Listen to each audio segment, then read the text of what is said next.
Hi, Ofer Levy, Boston Children's Hospital. In full disclosure, I also sit on the Vaccines and Related Biologic Products Advisory Committee, VRPAC, for FDA, but my comments are just my own opinions and thoughts. So I wanted to commend all the speakers, obviously a critical area and a really important one, and so it was a great session. One theme I'm interested in is that of vaccines, because of course there's a critical need for drugs for rare indications or smaller indications, but this audience would be well aware of the fact that about 10 to 11% of the world is born preterm, and that those preterms remain at increased risk of infection all the way through their teenage years. There's more and more epidemiologic evidence for that and papers coming out. So that's an enormous global burden, and they have a distinct immune system, and how to immunize them optimally is not worked out. So at least for FDA, from a statutory perspective, vaccines are considered a drug as well. And so I think only one of all the slides presented even mentioned vaccines. I think it was the European angle, and that one, it was one of the minor approaches mentioned in that presentation. So I was wondering whether any of the panel could comment further about that topic of regulation, enhancing development of vaccines optimized for the preterm.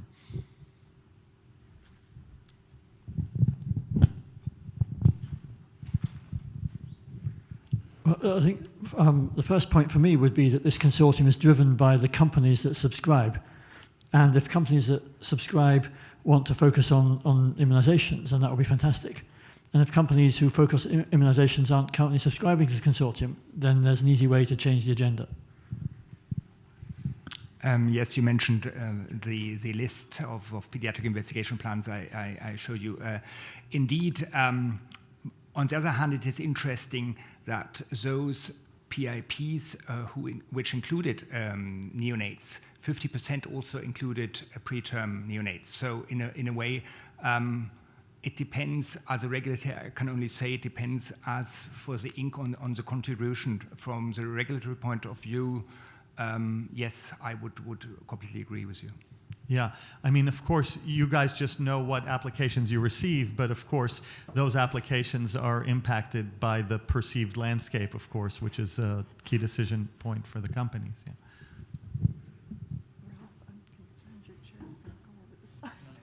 Okay, good. Does anyone else want to comment? So, Ofer, we certainly agree with you. You know, right now we are using the vaccines, the same vaccines that, I mean, the babies are all getting the vaccines along the recommendations from the AAP or whoever else is doing that. Certainly for the preterm group, we are immunizing them. I agree, and a lot of your work on vaccine development is important to try to improve the immune response in the preterm infant, but they are getting them. Now, and they're approved. So, you know, from our standpoint, you know, we're looking to get regulatory approval for the drugs that we're using every day, but we have no idea, A, if they're safe, or B, if they work. So that's the secret. I imagine down the road we will get to the next stage of vaccine development, but we're also hopeful there'll be groups like yours that will develop adjuvants or other ways of enhancing the way those work in preterm infants so that we can drive that development forward. Thank you. Next question. Hi, Jill Marin from Tufts Medical Center. Thank you all for great talks. One of the things that struck me was that there's really a unique aspect to neonates in that we very well could uncover a drug that's effective at 36 weeks, but completely ineffective in a 28-weeker. And I wanted to know how Inc. was considering gestational age as a variable, and perhaps even directly to Dr. Portman, is there a way to use systems biology approach not only to understand which gestational age may benefit from a drug, but a certain developmental window where delivery of a drug could mitigate the chronic diseases that we see? That's an excellent question, and it is one that I've asked our drug developers. When we look at our targeting approaches, one of the things I ask them is, are you looking, through it developmentally? And to be perfectly honest, unless there's a certain scientific issue that's driving them to that, then it's not really being focused on. But I do believe, as I said before, that if we have the business case, to really explore those, I think we have the technology to start looking. I don't know that it's being done yet.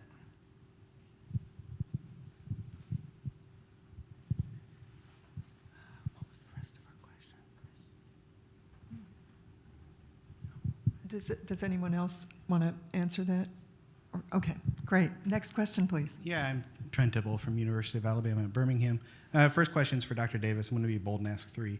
The first is, within the INC initiative, is there any emphasis on providing training opportunities for the neonatal research community at differing stages of career development, either nested within the ongoing activities or as working groups, workshops, et cetera? The landscape's certainly changing for those of us in academic medicine. I think this is an exciting initiative, but training and preparing our trainees and those of us who are in the middle of this, adjusting from maybe a more classical research career to a career that's going to evolve as these opportunities evolve. Obviously, many of us entered this field for therapeutic development and to take our findings back to the bedside, and this might facilitate that. But having the knowledge up front of how to best utilize and shape our studies in a meaningful way to help accelerate this process, I think would be beneficial for everyone. I think you're right on the mark. And we've made the case that there needs to be regulatory training so that young investigators know how to conduct a regulatory trial. And it's been a challenge for us, and we have several going on in our unit, and all of the investigators, we've learned a lot as we're monitored, and we're monitored by the monitors, and there's more and more people, and we've learned how to do these trials much better. And I'm going to let Dr. Turner comment on that, because their Medicines for Children Research Network has quadrupled their portfolio of different trials. So we're working closely with NIH as well. So actually tomorrow I have to go to Bethesda to a meeting for NCATS, and that's one of the issues that we're talking about is clinical trials processes and training young investigators to do more clinical trials. So there'll be opportunities you'll find within the CTSA programs at a lot of these academic centers. As part of the K Awards, there'll hopefully be more discussion. We've talked about, as we build this clinical trials consortium of this pharmaceutical company that's going to do global pediatric trials, the secret is having qualified investigators to do the trials. And then it gets more complicated because we have to convince your dean at your medical school that doing these trials is worthwhile and it's going to get you promoted. And even though you may not be the first author on every paper, the fact that you'll do the research and it'll help kids, that's an important contribution to science, even though it may not be your own NIH grant, for instance. So we have to really change the culture, and if you hear Stephen Hirschfeld at NIH talk about it, he talks about really having to change the research paradigm so that things that you do will count, and that the way we train you to do the trials that we need to get these drugs FDA or EMA approved will count as well. So we're with you, trying to figure out how we pay for your protected time so that you can do these trials and get the funding that we need to do that. Those are all very, very important aspects to go over. And you were going to have Mark address that. So that, Mark, that's called an interception in American football, in real football. So the other thing I wanted to comment on is that industries also realizes that it's important to educate young investigators. And we're starting a program of faculty industry experience. We're bringing in young faculty members for a year to have them to have an exposure to how industry develops drugs for children.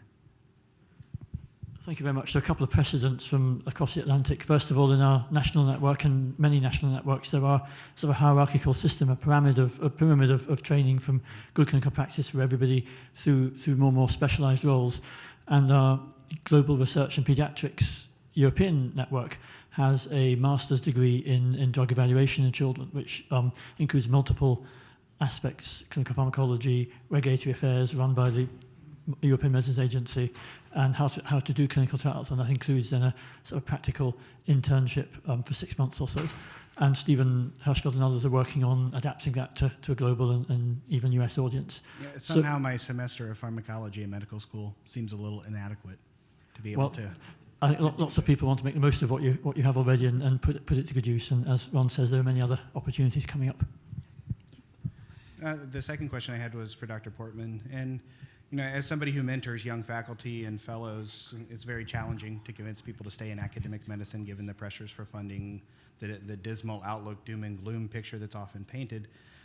Given this emphasis on pediatric research within industry, do you foresee opportunities for physician scientists to have alternate career paths, not at the tail end of their career, but coming out of their training as a way for us to try to keep people in science in general? Wait a minute, can I get that straight? Were you calling me at the tail end of my career? Is that what? No. Okay, just. But you're already tenured as a professor. Oh, yeah, that's right. No, just joking. Yes, in fact, there are opportunities, and I want to make sure that I qualify the last statement that I made previously. The idea of our training program is to send people back to academia, not to keep them. But having said that, every major pharmaceutical company that I'm aware of has a pediatric infrastructure now for helping the teams develop pediatric drugs, because it doesn't make sense to hire a pediatrician for each and every team because there are so many of them.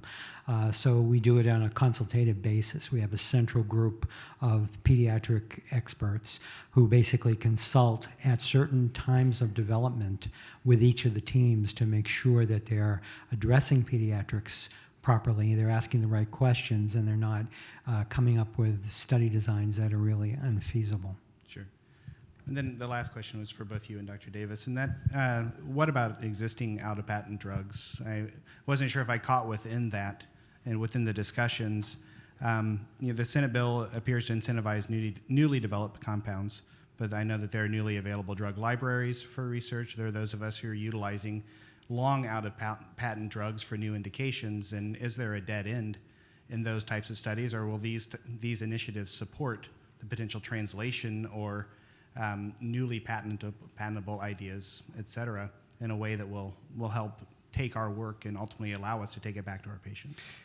You're right that a lot of the drugs that we're talking about are drugs that are in the pipeline to be developed, and we want them to be developed for neonates. Not only drugs that are also being developed for adults, but we want surfactant and nitric oxide and a variety of compounds like that that are just designed primarily for children. You are correct that the hardest thing, and I'll ask Ron to comment on this too, is the off-patent drugs. So for us in the nursery, I mean, look at all the BPD drugs we use, right? I recently rewrote the chapter on Avery's textbook on neonatology. I wrote the first edition on BPD, the first chapter, my first time in 1994. I wrote it again a year ago, and I didn't change the drug treatment section all that much. So, and that's, 22 years. So it's a real problem for us that no one is bothering to study those drugs. So one of the mechanisms that Dr. Murphy mentioned was this written request. So we can ask the FDA, can you ask the company to do studies in children?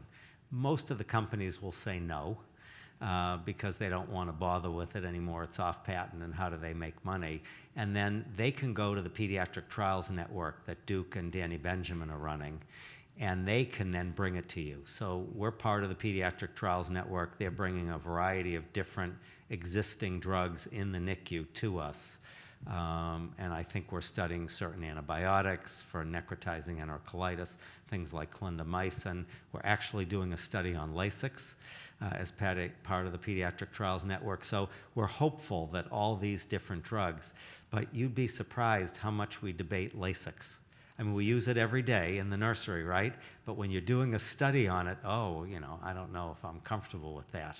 And then you go into the nursery and just give it anyway.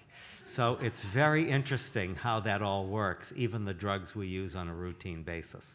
So I do agree with you. I think that is a real priority for us. The problem is there's so many drugs. And so, the average 24-weeker some of the papers have suggested, are exposed to 60 different drugs when they're in the NICU. Yet there's safety and efficacy data for maybe 1 or 2 of them. So we have a lot of work to do, and yet you've heard that everyone is from Congress, the public, FDA, EMA, and the other regulatory agencies are really engaged in this process, and they want to help us. So I completely agree with what John said. I think companies, when asked, or given a written request, to do research in pediatrics in an off-patent drug, I mean, most of the time, 90% of the time, I don't know what the percentage is, but usually the answer is no. We don't take that up because there's really no business case to do that. However, we absolutely participate. We have been involved with a number of Pediatric Trial Network initiatives where we have tested the formulation, worked with them to since the patent belongs to us, even though it's expired, we work with them to get the patent information, to provide them all the information on the drug and everything we have on it. So we definitely want to participate, but doing the studies is not something that most companies are going to do. Thank you. Just to comment on what INC is doing about off-patent medicines. For example, the conversations about seizures related to bumetanide and other products are off-patent. And the work that was discussed about hemodynamic adaptation relates primarily to dopamine and dobutamine. And in Europe, there are funding schemes similar to the PTN that advance this. And the fundamental issues that we're talking about, data definitions, harmonization of terms, those apply to off-patent as well as to innovative medicines. So all the contribution that companies and academics and families and nurses are making are designed to apply equally to innovative and to off-patent medicines, because that infrastructure needs to be there for all products. Just wanted to comment that this is also recognized, and the European pediatric legislation even provides a separate procedure, so-called PUMA, or a Pediatric Use Marketing Authorization. However, one cannot really say that it has been a success, and there are different reasons mentioned here also. And what we also see, and that might also underline the need for a different approach to rewards, that also academia might not be interested so much in as such in doing these trials. But there are many other reasons. Often small companies have tried to do them and then realized, together with academic consortia, and then realized how difficult drug development actually is. Thank you. I just want to make one more comment on those questions. And it's part of what we're doing in the background is trying to establish the data standards, the definitions, all these sorts of things. So try to do a trial on Lasix, and then what you're trying to do is give early Lasix, and that's what the trial is, to prevent BPD. I'm not sure I know what BPD is. And so we're all using a different definition of BPD. So our BPD working group, and we have a number of people here in the audience, Eduardo is here, and others, and Robin Steinhorn, who chairs that group, is looking to establish a better definition of BPD as an endpoint for a clinical trial. So if we don't get those definitions down and we don't build the infrastructure, then studying all these off-patent medicines is going to be almost useless, because it's much like INO. They used a different definition in every one of their PREMI trials for what BPD was, and that's the problem. Thanks, John. Okay, next. Jason Stoller from Children's Hospital of Philadelphia. I have a single question, but it's related to question 3, subpart B of the last group. And it's slightly unrelated but parallel, and it's about manufacturing, right? So we have many different drugs that are available to the neonatologist that have been studied and at one point have been manufactured. But now that they're off patent, if a large pharmaceutical company doesn't feel like making it anymore, they just throw it out. And if there's no generic company to take up the slack, then it completely disappears. So I know that that's not the focus of this particular group, but I'm certain that you've thought about it. And I was wondering if I could get your ideas. I mean, one idea would be a not-for-profit pharmaceutical manufacturing company that we could all collaborate and form, but I'd be really interested in hearing your ideas. Do you want to take that, Lynn? Let me take that, just because recently Steven Spielberg, who used to be at the FDA and now has started a new initiative for manufacturing focused on just the type of drugs that you are indicating. And he's pulling together a nonprofit. They're trying to set up a facility in Arizona, which is why they reached out to CPAC to help them set it up. And they want to set it up so that you could have a half a dozen different pharmaceutical companies having manufactured a half a dozen different drugs within one complex. So it's a novel idea. Right now, none of the drugs we use are manufactured in the US. And we're really hopeful that something can move forward on it. So, and it's a very good question, and we struggle with that question all the time, because the issue is the utilization. These drugs only last for a certain period of time, and oftentimes they're really not used in any kind of a volume. And so you basically make a batch, and then you have it available, and then it expires, and you have to make another batch because it's not being used, it's not being written for, and it's basically just a drain, and it's not really serving anybody's purpose. So it's not that people don't want to provide the drug. So we've asked them to come up, our formulations people, to come up with, when they're going to do that, to come up with an extemporaneous formulation or guidance for pharmacies to be able to make an appropriate, formulation, if that's going to happen, which I'm certainly against, but that's the facts of life.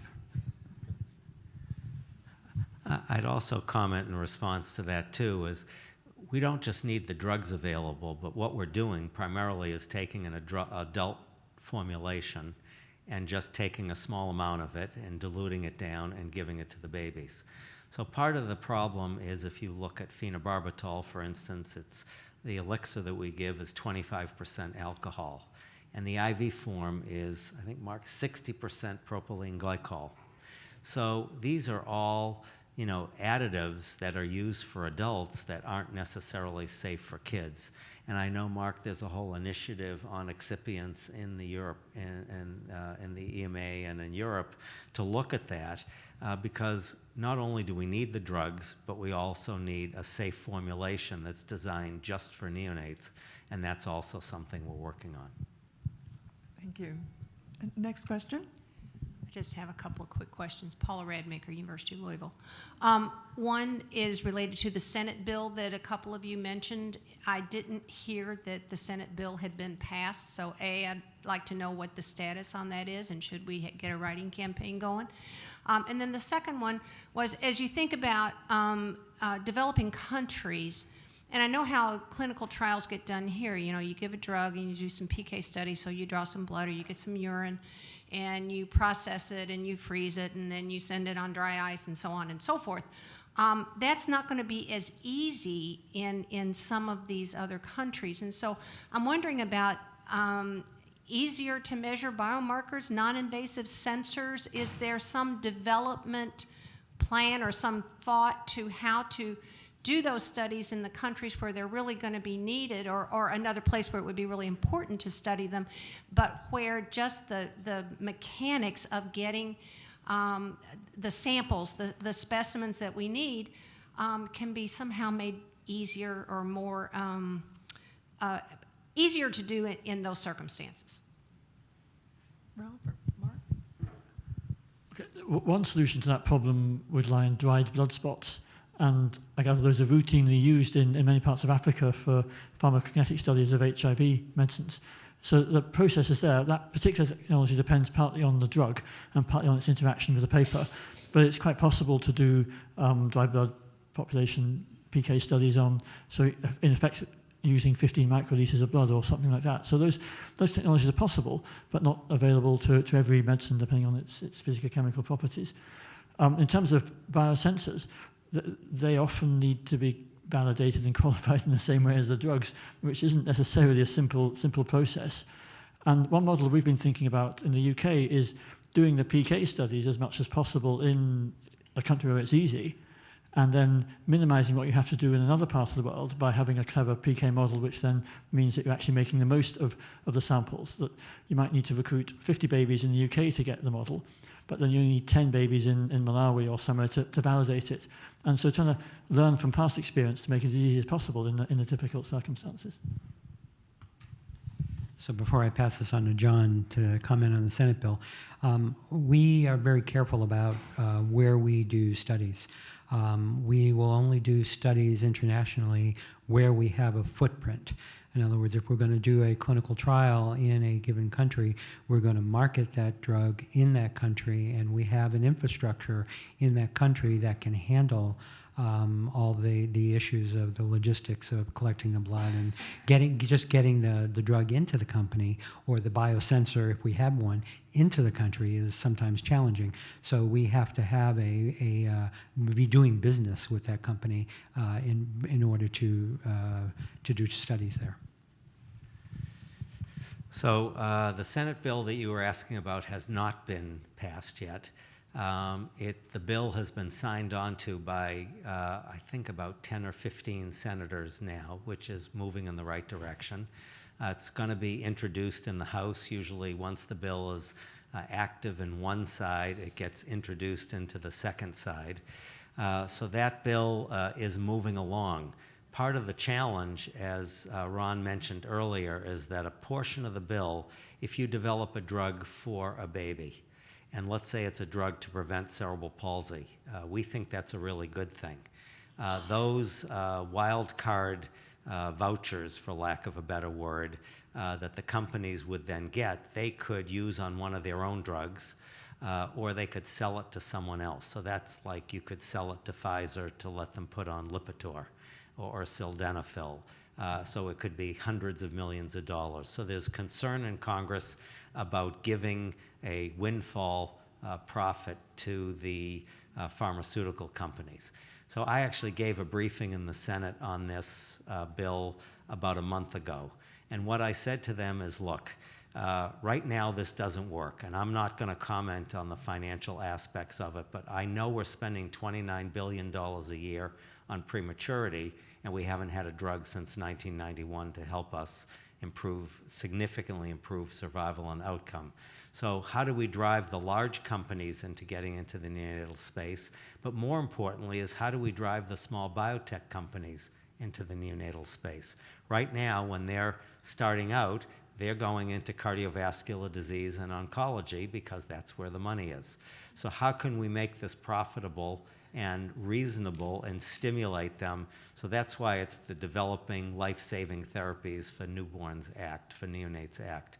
So we are hopeful that we're convincing Congress slowly that it's not going to be, Congress has this thought that all of a sudden there's going to be 20 drugs approved, and there's going to be 20 of these vouchers out there, and it's going to cost $20 billion, and the American public's going to be paying for that. We've told them, I should only live so long to see one or two of these things come through and really make a difference in neonates.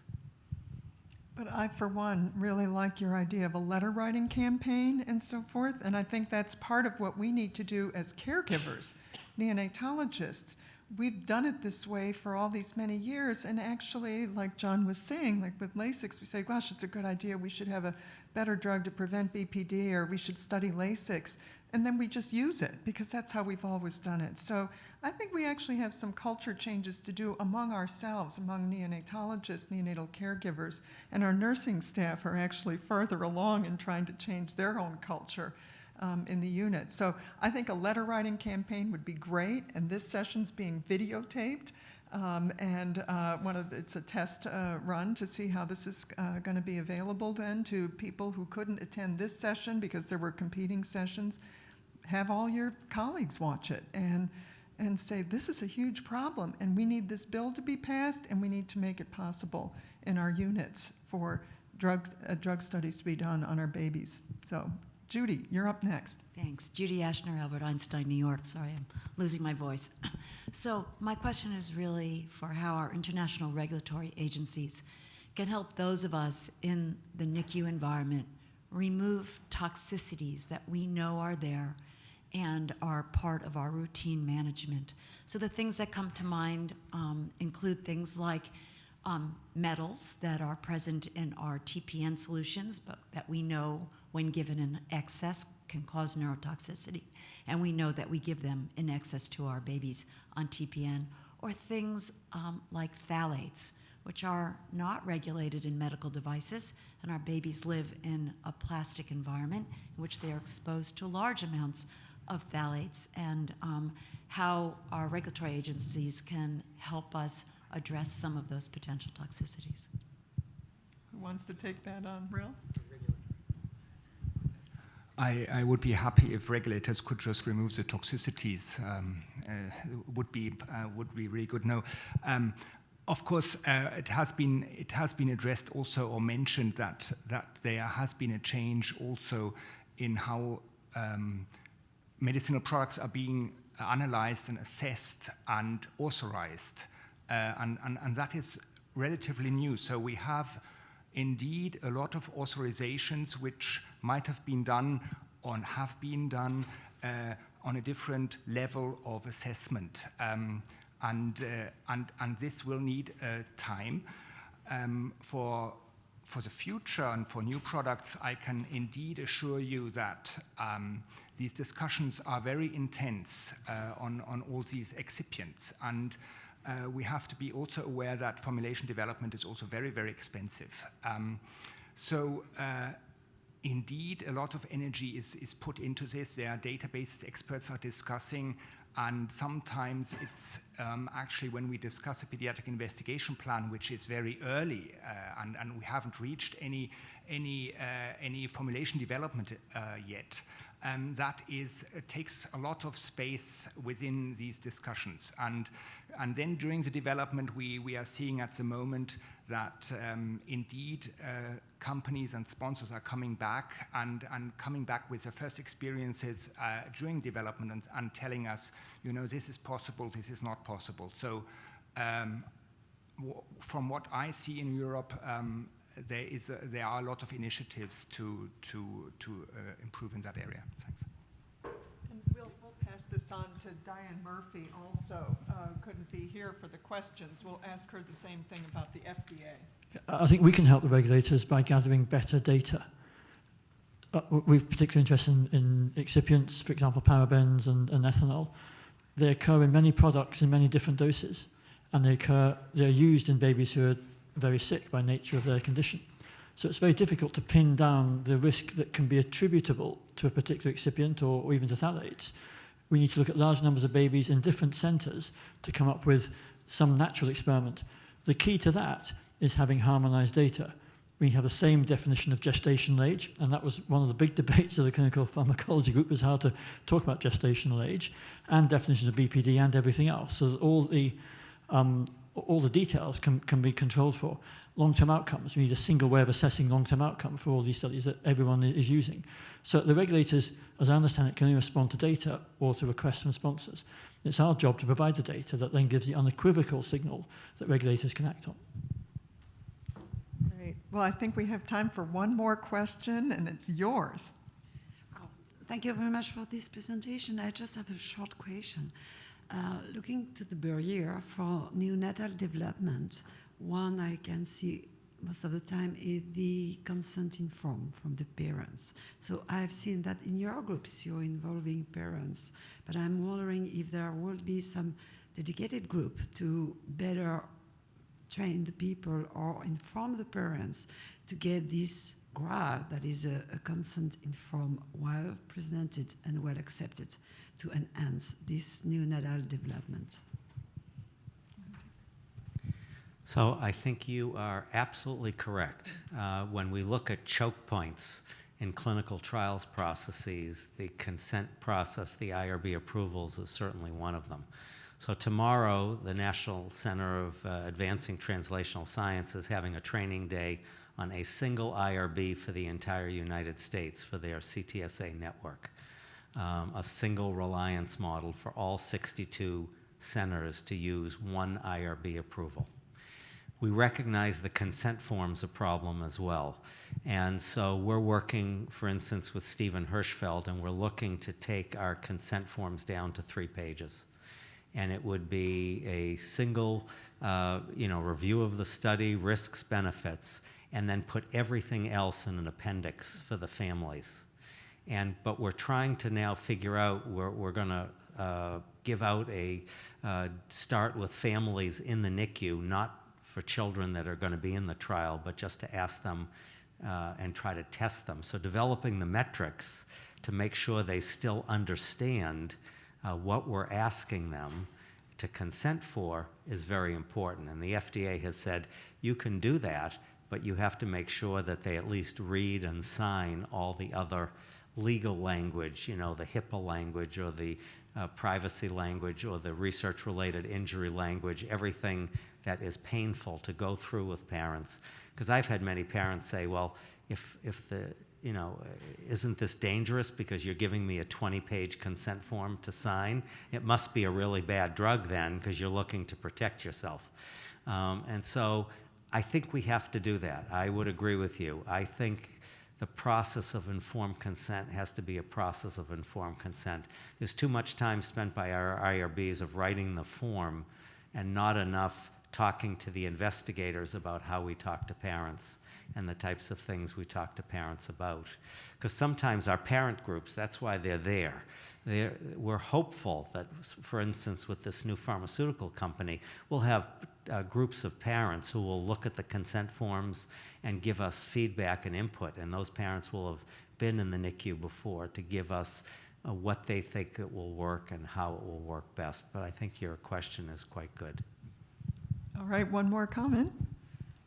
I think there's pockets of good practice, as John suggests. I mean, to start off with the families telling us what to do. Many trials in the UK would have specific training consent days where people would have actors to practice being parents, to give that kind of communication skills based upon individual trials. We've also piloted a day to train young doctors, young nurses in how to take consent for trials, and that may well become part of every doctor's training in pediatrics based on neonatal units, because that's the easiest place to do it. You then need to train people who aren't going to take consent. You need to train nurses on the unit to avoid saying, they're going to come and talk to you about your child being a guinea pig in a trial. You need to remove that sort of culture and replace it with a pro-research culture. The National Health Service in the UK has a constitution, and every patient has the right to contribute to clinical trials. So we need to take that broader health service approach, health systems approach, that broader public education. We have campaigns, it's okay to ask about research. So that education needs to start off with the individual family and ripple out to the whole of society. Well, that was a great closing question and responses here. I hope everyone appreciates how inspirational and transformative this is. Thank you very much.